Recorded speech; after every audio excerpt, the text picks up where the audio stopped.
So, Babaji, I thought I'd start with a dictionary definition that I found of science, and it says the systematic study of the structure and behavior of the world through observation, experimentation, and the testing of theories against the evidence obtained. Can Babaji perhaps explain if there are the parallels between this and the approach of spirituality? It is almost same here in spirituality.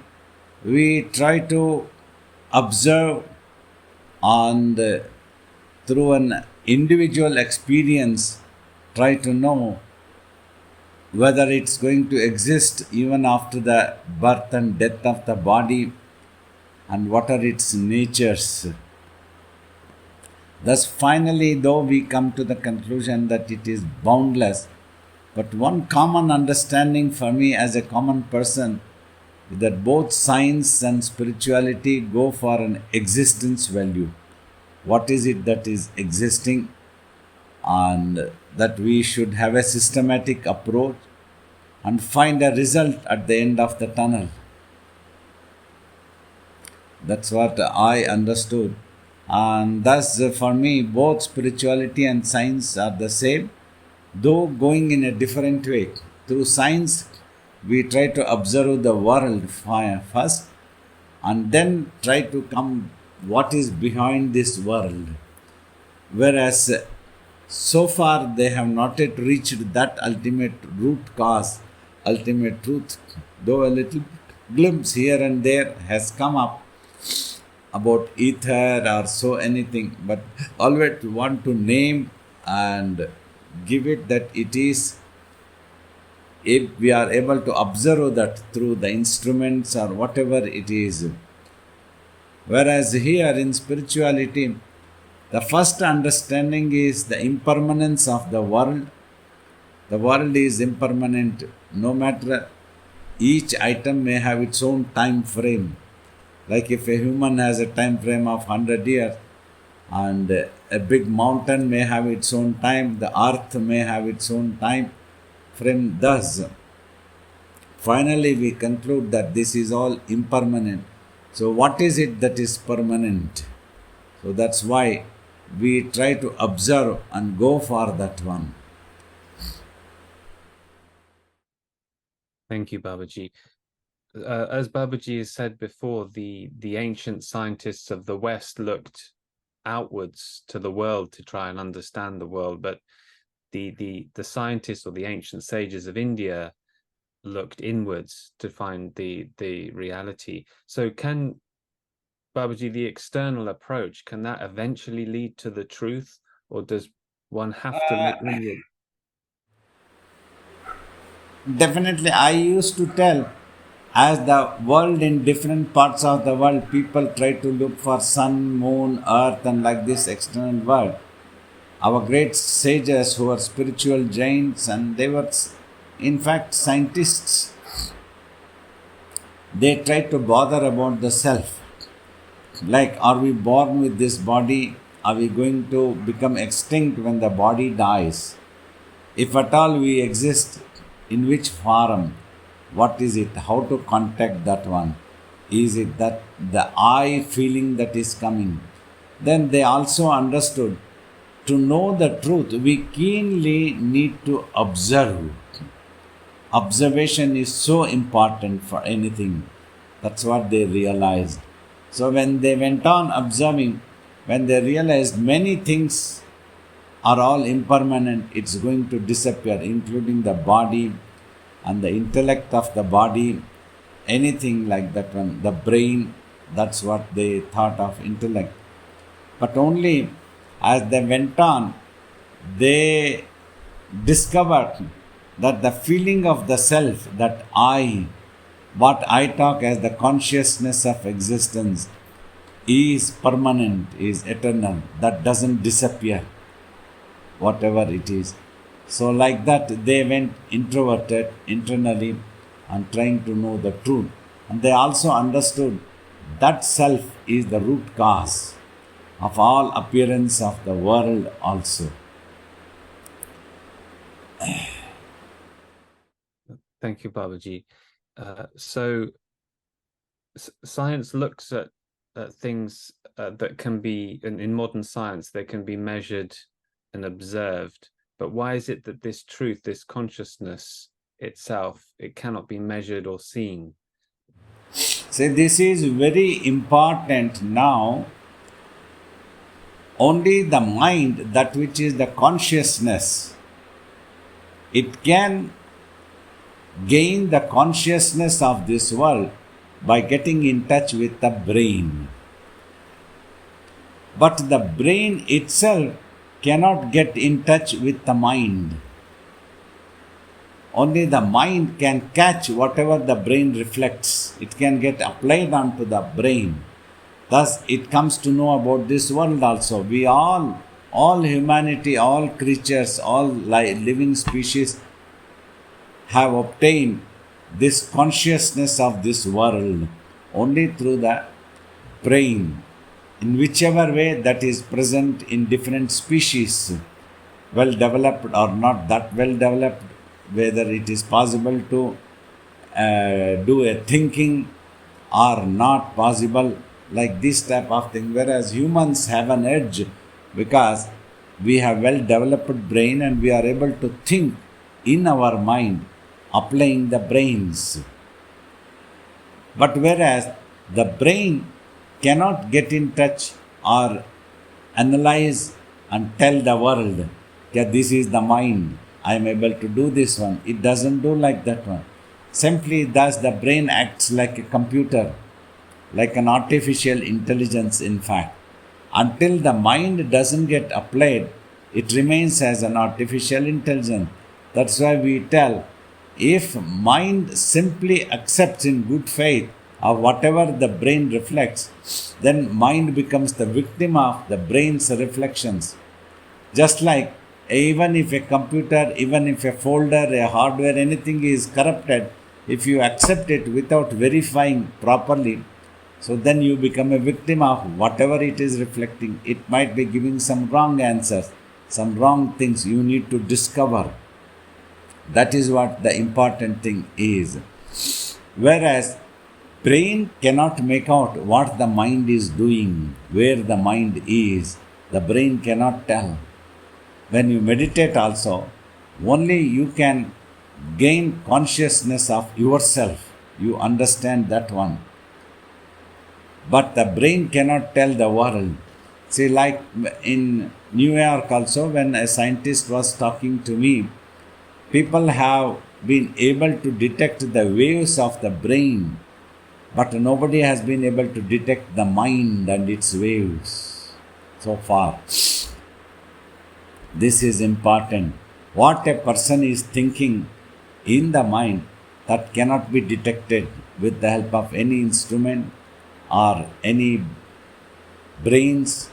They might be able to detect the brain, its waves, and to somewhat extent what are all the things, but 100% what the other person is thinking in science, they cannot say this is what is this person is thinking. Then they would everybody have discovered about humanity, who is good, who is really evil, who is planning to kill whom. All these things would have come into outside, have been exposed, could have been exposed. But this doesn't happen if we observe. That's because the brain cannot detect the mind, whereas the mind can detect the brain's waves, catches its reflections, and thus gains the consciousness of this world also. So that's what it is. Then that mind is what it is. That is the self. From there only the consciousness of our own existence is coming. That's what the I feeling. As several sages told, of who am I, that knowledge of the self, Atma Sakshatkar, knowledge, self-realization. This is what one realizes in deeper meditations when one is able to silence the mind 100% and go into a total stillness of the mind. Then that mind is, secrets are revealed. For this, you don't need the brain also. But brain is needed if you need to live in this world, that we should not forget. That is why, while practicing spirituality, we need to keep the brain healthier. Some years ago, somebody pointed out that some scientist even told that like the status of Ramana Maharshi was not really healthy. It was an ill health of something he had gone about the brain and mind. But I insisted, no. After completing his tapas, Maharshi Ramana, he could talk very normally of his experiences. He behaved very normally. He did not lose any consciousness of the world. Simply he remained unattached to this world in his own self. That is how a yogi behaves. That he is uninterested in the world. He remains in the self because everything is impermanent. So finally in science also a root cause has not been able to be explained so far. They have explained nearest cause or even immediate cause also, but not the root cause. When they don't understand anything, they have to give some terminology. This is ether, this is God particle, this is something. Then afterwards it fades away. In the world forgets that experiments such things. Further nothing comes what it is.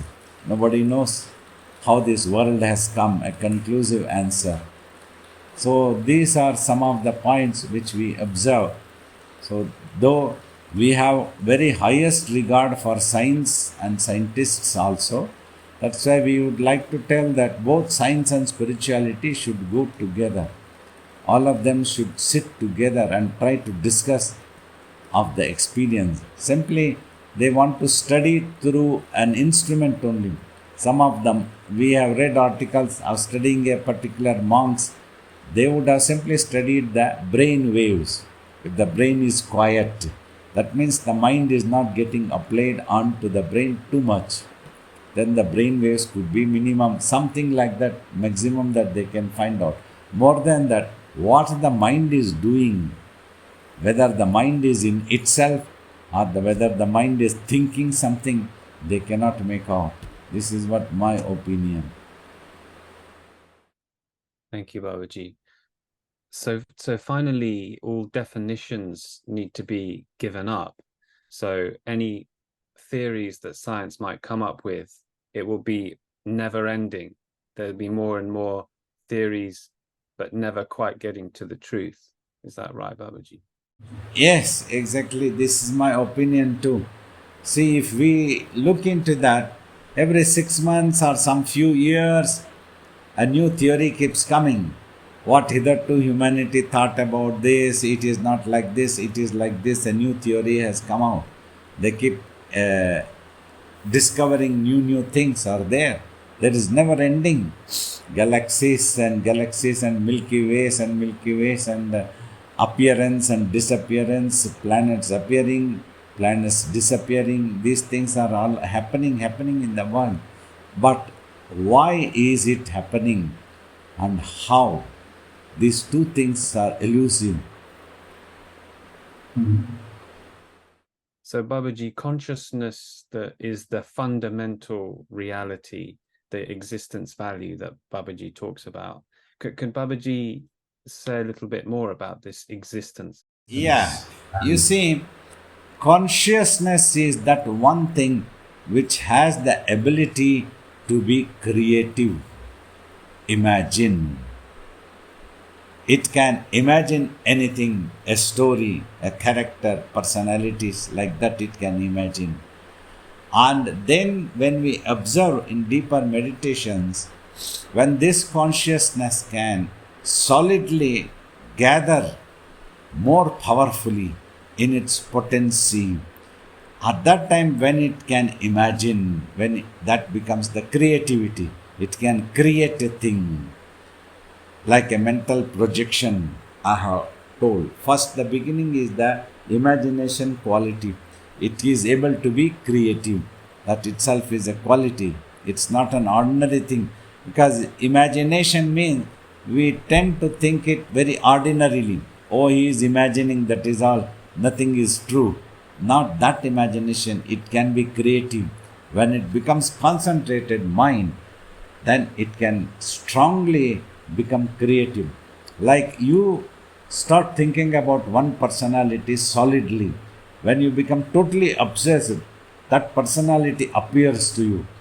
And then when you do more meditation and you go into that bhava, that emotional attachment to that personality might appear as if is coming and eating with you, sitting with you. These are all, we call it as mental projection. So these are all not ordinary things. Then when you do tapas, a manifestation can happen due to the powerful resolution that the mind had created for itself from time immemorial or never. When it happened, nobody knows. A personality might appear. It would appear as if this physical world is like this. That to that level of strength, that is the strength potency of the picture. What you call it nowadays, high resolution pictures, megapixels, or whatever it is. So this one could be much more, millions and millions of more megapixel picturization that this world has happened. A higher consciousness which is higher than this world entire. We, for example, let us take the space as the supreme consciousness. Whatever the world appearance is there, any distance, any light years distance that the scientific instruments can discover, an exoplanet or exoplanet or whatever they want to call, or any Milky Ways, any such systems, whatever happens, but space is bigger than that. If that space is the consciousness, so that consciousness will have the power to create this type of world. So that is the creativity, that is the technology that is possible, a higher consciousness. So that's what we can realize in deeper samadhi when we merge with that one, experience that consciousness that can produce in any way. That's how we get to see the manifested form. But we were taught by our master not to react to this form, so that you merge into the self. Eventually you realize the self is important. That's how in spirituality finally we realize this entire universe is impermanent and cannot give us a permanent happiness, that which is our mind is looking for. As long as it is mind, it looks for peace and happiness. In this world also, it tries to look for happiness. Whether you go to moon, you go to Mars or anywhere, you look for some happy news, something that is useful to us, something which we can gain a power, or we can become rich or something like that one, either through knowledge or materialistic thing, anything. But it is impermanent finally. That's what we try to think. Though we are all excited when such experiments are done, such achievements are done by humanity, it's wonderful. It may be helpful. Finally, we should not forget that humans need to understanding about their own minds, that we need to tame our mind, make it purified, so that we learn to consider about each other. So that's why our Indian Prime Minister declared this experiment, this reaching of the moon is not just for India, it is for the entire world. That tendency needs to be maintained. That temperament needs that we all live for each other. We live for the entire world. A whole world should be benefited. That is the larger cause thinking. There need not be any secrecy or just we want to have it to ourselves only. So that tendency in humanity needs to be there. Then it will be beneficial. Both science and spirituality should go together, so that we keep our minds purified, understand things better. Whatever we discover or invent, that should be useful for humanity. Its life should be enhanced, life quality should be enhanced, thinking quality of human beings should be enhanced to a much better level. Why like our sages in ancient times, when they realized the self, their thinking quality rose to the highest level. May all beings in all the worlds be happy. This is what they prayed. They never thought of their selfishness. So, thus, in both ways, it should be beneficial. It can be beneficial only when our mind also becomes really purified to think of a larger cause. Thank you, Babaji. And Baba, it seems that faith is important in both.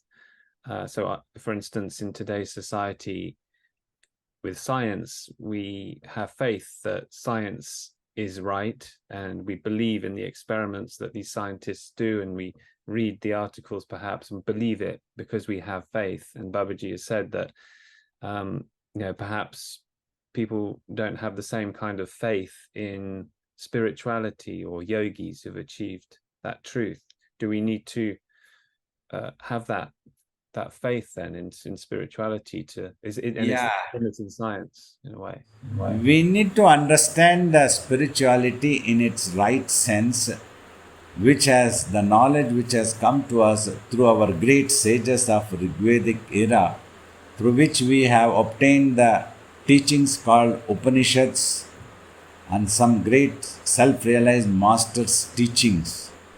Not the mythical powers, not the magical powers, all this nonsense has given a misconcept about spirituality. Spirituality is a science which goes for existence value, for a truth that you experience in your deeper consciousness. So that consciousness need to give, this is what the understanding is. You see, first, your consciousness is preoccupied with its own imaginations. So that is why it is unable to realize the truth of existence. So first you need to achieve silence of the mind. Give up all other thoughts and imaginations. That is what is important. Then you will be able to realize what the truth of existence about yourself is. And you will also realize that is the ultimate truth.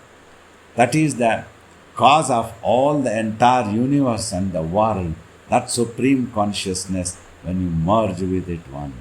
So that is what is important. But you will understand this created world is only impermanent and cannot give us permanent happiness. However, this world can be useful if only we all humanity can keep our minds purified and learn to consider about each other, that we all need to live happily. We all need to realize first this world is our abode for now, at least for humanity and all creatures.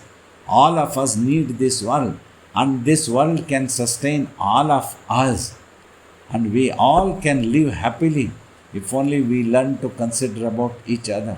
For this, spirituality is very much necessary, that we purify our minds. We love science. We have very highest regard for science. We salute those scientists. So hard they work and they achieve result. When they work with total faith that this lander is going to land on the moon. They need to have faith. If they don't have faith, they won't be working. So that is what is important. In the same way, you need to read, understand Upanishads, those teachings, and understand that this can work. If you can work out to silence your mind, then it works. Then you see, observe your mind, what it is. It is a pure consciousness, and it is you, yourself. Just now you are thinking, this is my mind, but you don't know where that mind is. In the naked eyes, nobody has seen. To this, you have to become quiet mentally.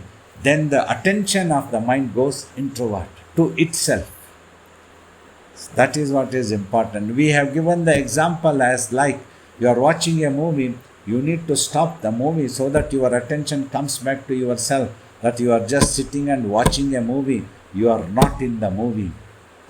So such a havoc the consciousness when it imagines can create, showing an unreal thing as a reality. And thus it does not give us happiness. We are all looking for everybody happiness. We all need to be happy. To be happy is our existence right. But if we do not realize our own existence, so that's what it is. Here we realize it is we who need to know about ourselves. Then it will be easy to know about this world also. It can go on, the research can go on. It is never ending process. Everything can be amazing and wonder. In our own lives, 50 years, we saw so much of change in the world. So many things came, the recording things came, tapes came, and the CDs came, and flash drives came, thumb drives came, and it's going on and on and on. Amazing nature. The more that you can tap, it is available, it is coming out, it is coming out. As your intelligence works, you are able to apply the brains and do research. More new things are keep coming. So that means this nature is never ending. This amazing ultimate truth is the boundless. That is why one word the great sages used of the olden days, ancient times, was the Ananta, which has no end. You cannot conclude. Today you have discovered this and you cannot say, okay, this is all. We don't have to invent anything. You don't have to discover anything. There is nothing. There is so much to invent, so much to discover. There will always be.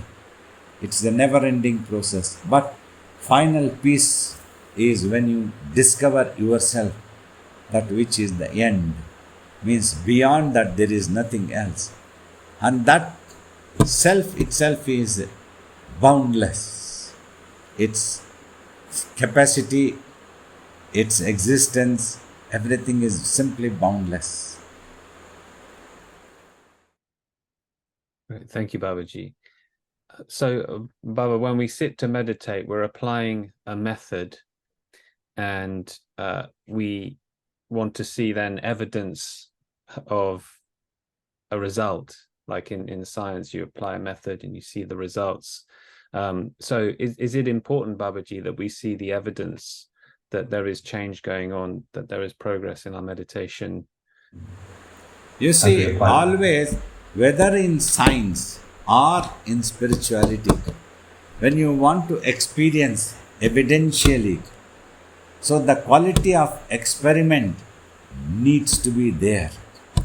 Say, if there something wrong goes into the lunar module, it cannot land on the moon. It will crash and it will die. So to make it land onto the moon, so much of work needs to be done. Research, understanding, applying wisdom, in which speed they have to calculate everything. All calculations has to happen. So in the same way, those sages calculated. Just now they understood our mind is simply imagining. Consistently it is imagining. So thus it is busy and preoccupied with its own imagination. And in Upanishads, when they discussed it, they also understand. If we continue to imagine, we cannot know the truth. That imagination needs to be stopped. When they discuss these things come, lines come.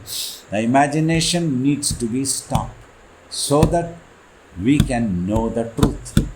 When the imagination stops, then only we can know the truth. As long as there is imagination, we get to see only the imagination. So our own consciousness, when it becomes mind, when it imagines, it cannot give the truth. Because this mind, it gives whatever it imagines, only that thing it gives. This man is our enemy, it gives, that imagines. It cannot give. Even if it is a friend also, it cannot understand. because the mind is imagining this is an enemy and it can give only as enemy. Might be a good friend, might be nothing. We don't know what the truth is. We have decided this is apple because everybody calls it as apple. More than that, we don't know. Why do you want to call this apple? Why everybody calls it apple? Everybody recognizes it apple. But how can we prove that this is apple? Simply, we have recognized it as apple. We have recognized it as a fruit. It is a thing which exists, which comes and which disappears. We can eat it. So based on certain qualities, we recognized into a name. We gave it a name. This is a fruit. This fruit is apple. And that comes to stand because everybody recognizes it as an apple. Everybody recognizes it is a fruit because this body can eat that fruit. It is edible. It is possible. Like that. But finally, we really don't know if we are sincere. We don't know what it is. It was there in this world. It appeared and we just ate it and we liked it. We saw, we did not die and then we went on eating that one. So that's how things has happened. Everything is imagined in this world.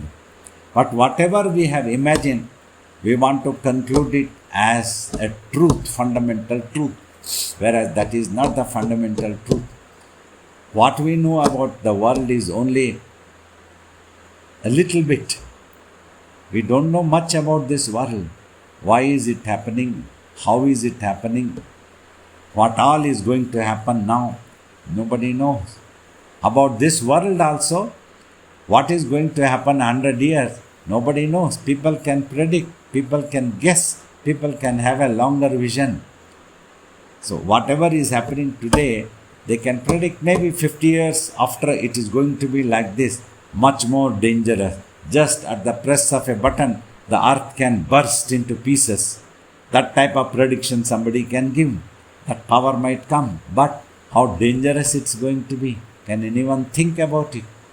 That should not be coming. That's why jokingly I have told, it is luckily that we have not found any living species anywhere nearby.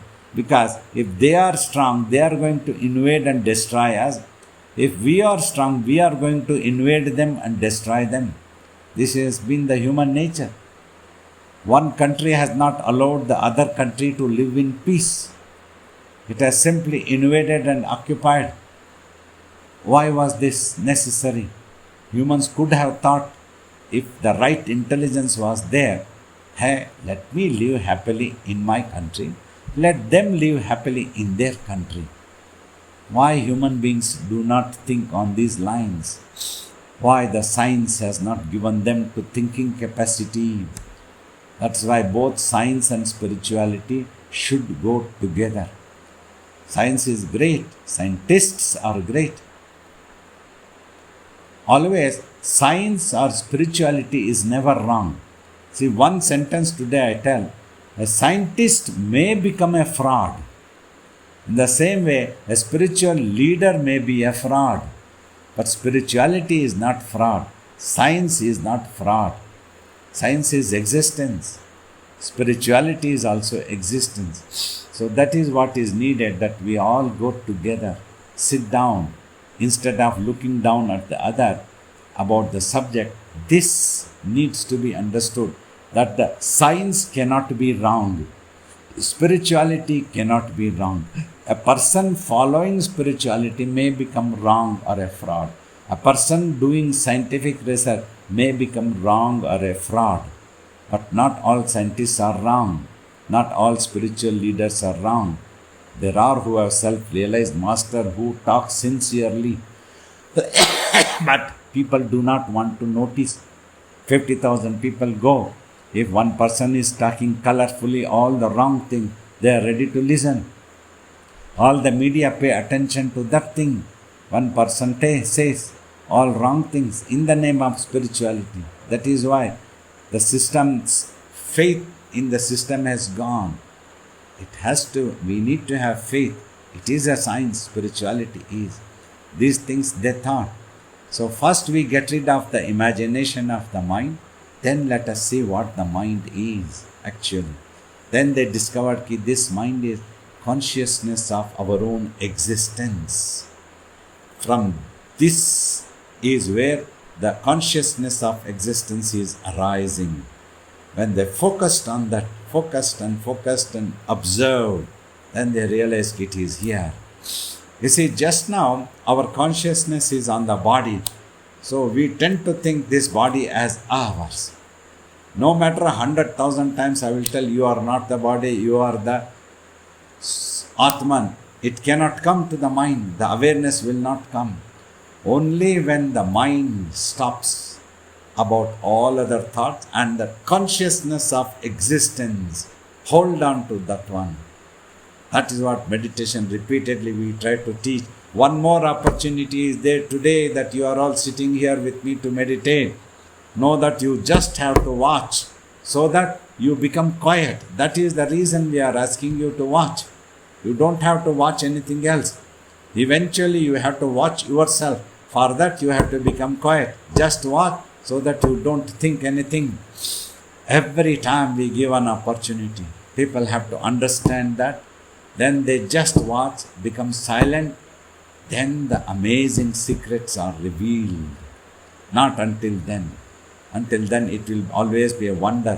Why this? What will happen? All these things keep happening. So this is the science. This is what the great sages understood and thought about it. And they went further. Let me observe. That is how probably the meditation techniques have been evolved since very, very ancient times, time immemorial. The Rigvedic era, or even much before, nobody knows when this came into existence. People want to believe this came from God. We can believe, no problem in it. Actually, this must have been come inspired from the divinity. The ultimate truth only has given. The same ultimate truth which has given the world, which has given the science, has given the spirituality also. So we have to understand, follow the instructions of a master with total faith. You don't have to blindly believe the result, but the methods you have to follow.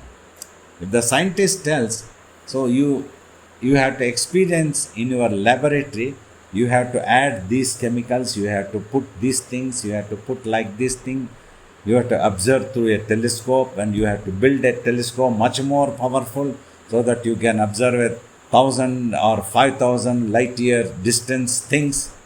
You have to do that one. Only then you can watch. Simply by standing, nobody can make you watch.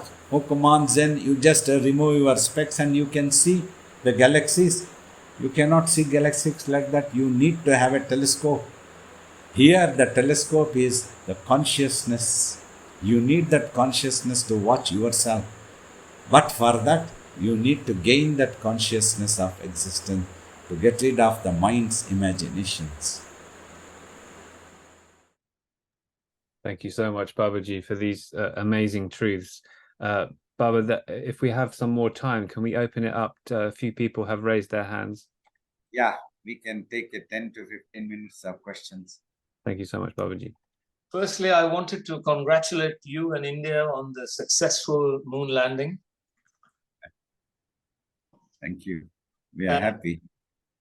Secondly, I wanted to ask you, why is the mind so easily influenced by the brain every day? Why can't the mind have the power to... Lack of practice to keep yourself under your control is the basic reason. You need to practice so that you don't become victim of an external object, anything that it is. You should be able to restrain and apply your own proper intelligence, what is truth, how it can be. So that needs to be, you should be able to observe. So that is why spiritual practices are very necessary. Means spiritual practices means so that you can control your mind. You remain the master of your mind. You have to follow the exercises. Then it will be possible for you not to get influenced by the brain's reflections easily. Thank you. Thank you. Hello, Babaji. you answered my first question, so thank you as you were talking. My second question, which was related, is that some people use, or many people now, including scientists, are using chemicals like psilocybin that's found in mushrooms, ayahuasca, medicines from frog skin, and so on, to actually still the mind. And so my question is, and to help people that have kind of mental illnesses, so a lot of going on in the mind.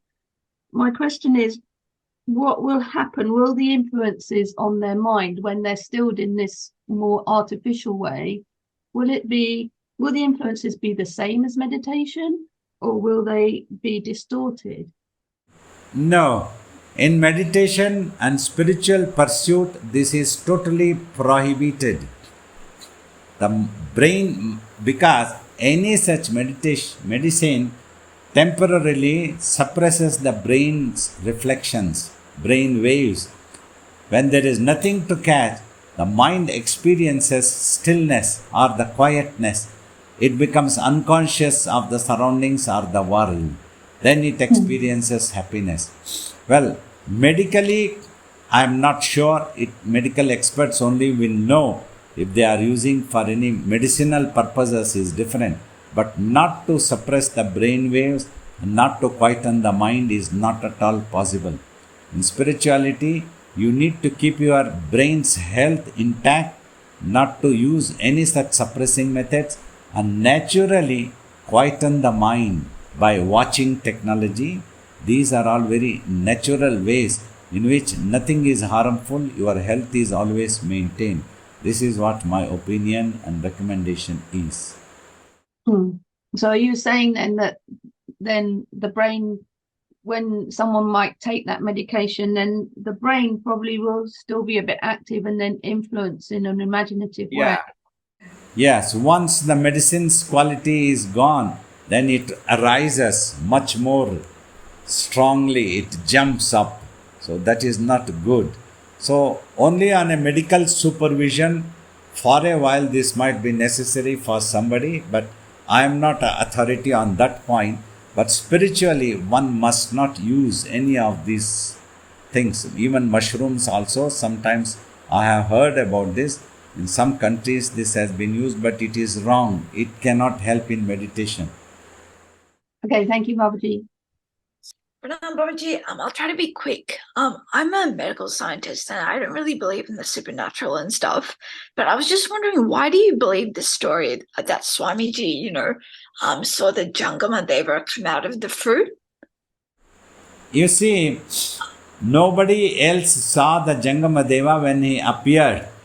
But one thing where we believe is Swamiji did 12-year tapas. The world saw that transformation from an ordinary weaver boy becoming a great yogi, and such knowledge and wisdom came out of him.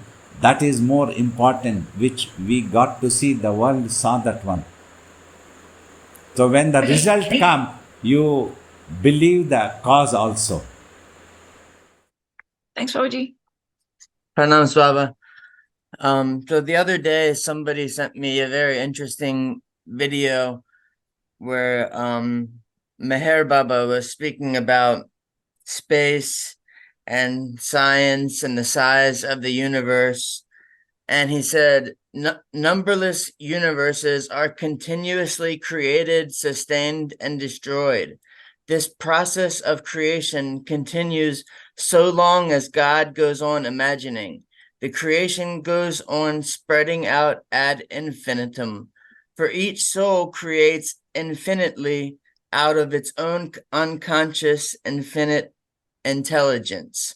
So I was wondering if, since basically the universe, it seems, is like a composite of all the mind's thoughts and imaginations. So when a single ego or a single personality dies or passes away, does that mean that those galaxies that person had imagined also disappear? Is this what dissolution is? Yes, definitely. When an individual passes away, but if his consciousness can become silent once for all, that is what is self-realization. Then everything ends there. So then he merges with the self. That's what one has to bother individually. Otherwise, it's very mind-boggling. If you start thinking of every individual, you will go mad. It is very mind-boggling. You just have to bother the world that is within your consciousness so that you get rid of that imagination and then realize your real self is what is necessary and recommended. Okay, thank you, Baba. So it kind of explains the size then, because so many different minds are thinking of so many different You just do not have to bother, because whoever has created that minds, those minds, that supreme consciousness will bother about it. You just bother have to about your own mind is important. This is the recommended teaching by great masters, Upanishads, and we all, our opinion also. Thank you, Baba. Namaste, sir. Namaste, Babaji. I'm a student. Actually, I'm getting thoughts to convert to this sannyasa. That type of thoughts are coming to mind. Actually, I'm preparing for other exams also.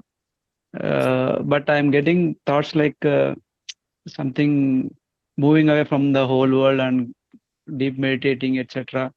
I'm still confusing about why these type of thoughts are coming. Why I'm not interested in any jobs, like etc. I want to clarify why my thinking is like that. You need to have a clarification about yourself, what you want. So you observe and ponder over your own mind.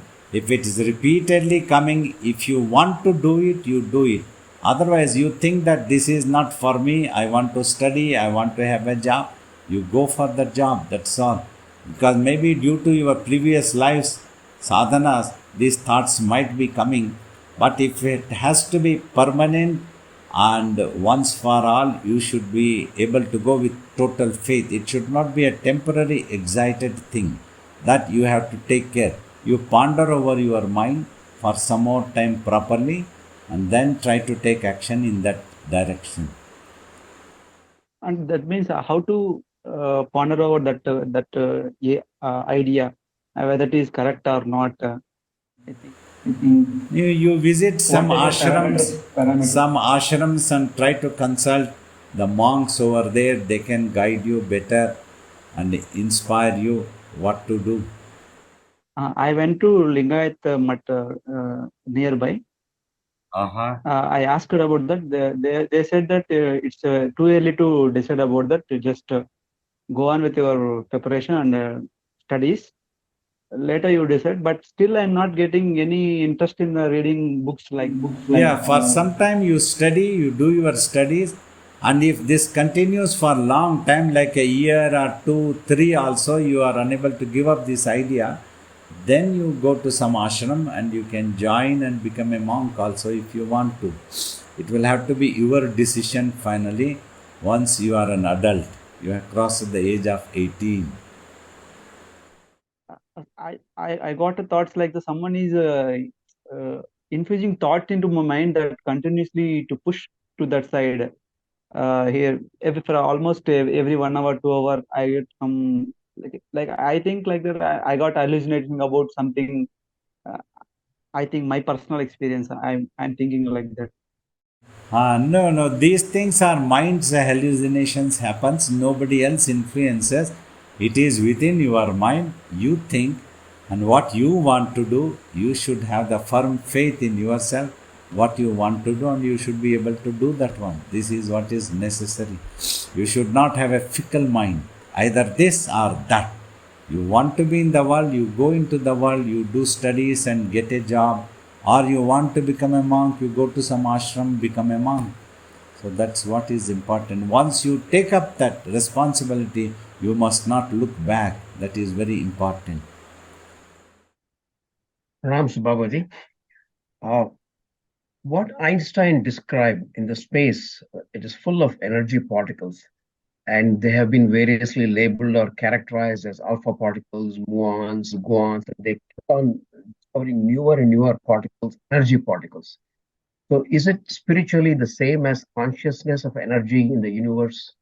Are they the same? Yeah, spiritually, the terminologies given are the consciousness and energy, Shiv and Shakti. So that's what has been explained in the same concept. It is not explained as a particles, it is supremely infinite in nature. Thanks, Baba. Pranam Babaji. Yeah. Babaji, I have a very, I would say, a question which haunts me a number of times. Though I feel I am a little spiritual and I would love to sit and pray, but I am unable to do so. I can sit and probably close my eyes for a long time, but I can't do mantra ucharan, and though I know the mantra, but I cannot sit and do the mantra ucharan. And they say that if you want peace of mind, you need to do all this. So I would like to seek your guidance on this. By practice is the real mantra. It is important. Little you sit for 5 minutes, then 10 minutes, then slowly raise this to half an hour to 1 hour. Will be possible. One day you will be able to do it. Sit in any comfortable posture. No need to be on the ground only. If that is difficult, you can sit on a chair also. In any way you can sit. Just keep your back and neck straight and then do it. Do it. Firmly do it. Even for 5 minutes do for some time. Then once you feel comfortable, you can raise. For some more time will be possible. Practice is the real mantra. With total dedication, discipline, having faith in God, you practice that, it will definitely come. We will pray for you.